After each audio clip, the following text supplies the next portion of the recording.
Hello everyone, I hope you doing well in your life. So life में क्या होता है ना कि हम लोगों से और सिचुएशन से बहुत जल्दी प्रभावित हो जाते हैं और इतने ज़्यादा प्रभावित हो जाते हैं कि उस पर हम बहुत जल्दी रिएक्ट कर देते हैं।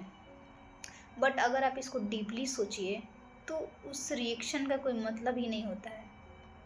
क्या होता है अगर हम रिएक्ट करते हैं तो हमारी एनर्जी लॉस होती है किसी के साथ बहस करके, और हमारा टाइम लॉस होता है, राइट। तो कई बार तो हमारे ज़िंदगी में ऐसे भी पल आते हैं जब हम बहुत ज़्यादा अपमानित अपमानित महसूस करते हैं और हमें लगता है कि हमें जितना रिस्पेक्ट मिलना चाहिए था उतना हमें रिस्पेक्ट नहीं मिला। और अगर कोई हमारी नॉलेज पर उंगली उठा दे कि तुम्हें कुछ नहीं आता है, तो वहाँ पे हम बहुत ज़्यादा दुखी हो जाते हैं, फ्रस्ट्रेट हो जाते हैं, और कई बार तो हम अपने रूल एंड रेगुलेशन को भी चेंज कर देते हैं। तो क्या ये रिएक्शन किसी भी तरह से सही है? ये रिएक्शन ये शो करता है कि आपको अपने ऊपर कितना ट्रस्ट है। जब आप अपने रूल एंड रेगुलेशन को चेंज कर दे रहे हैं किसी और के कहने पर, तो ये शो कर रहा है कि आपके ऊपर आपका कितना ट्रस्ट है, आप अपने साथ कितना समय बिताते हैं, आप अपने आप को कितना चेक करते हैं।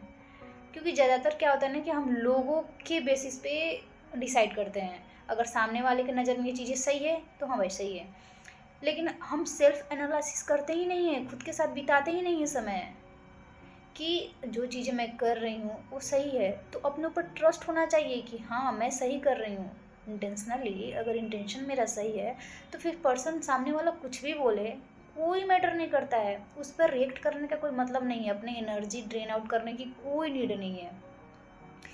अपने ऊपर भरोसा रखना है और ईश्वर पर भरोसा रखना है।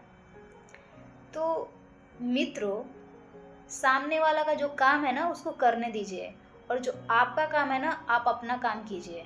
आप अपने साथ समय बिताइए, अवेयर रहिए। एटलीस्ट इतना तो अवेयर रह सकते हैं ना कि अगर आप जो चीज़ें कर रहे हैं, और आपको इतना तो पता होना चाहिए कि वो चीज़ें सही है। अगर वो चीज़ें सही है तो सामने वाला कुछ भी बोले, कभी भी अपने रूल एंड रेगुलेशन कभी मत चेंज कीजिए अगर आप सही हैं तो। क्योंकि सामने वाला अपने एक्सपीरियंस के आधार पे जो भी बोल रहा है। तो हमें बहुत ज़्यादा अवेयर रहने की ज़रूरत है, और अवेयरनेस कब आएगी? जब हम खुद के साथ समय बिताएंगे, जब प्रेजेंट मोमेंट में रहेंगे। तो इसके लिए बहुत सारे प्रैक्टिसेस हैं जो हम कर सकते हैं। मेडिटेशन कर सकते हैं, अपने ब्रीदिंग पे फोकस कर सकते हैं, और ये पॉसिबल तभी है जब हम अपने साथ समय बिताएंगे, तो हम अवेयर रहेंगे। फिर हम फालतू की चीज़ों के लिए हमारे पास टाइम ही नहीं रहेगा कि हम किसी से बहस करने में अपना टाइम दें या फिर हम एक्सप्लेन करने में। सो टाटा एवरीवन, अपना अपना रखिए ख्याल, खुशी कीजिए, बहुत सारा प्यार।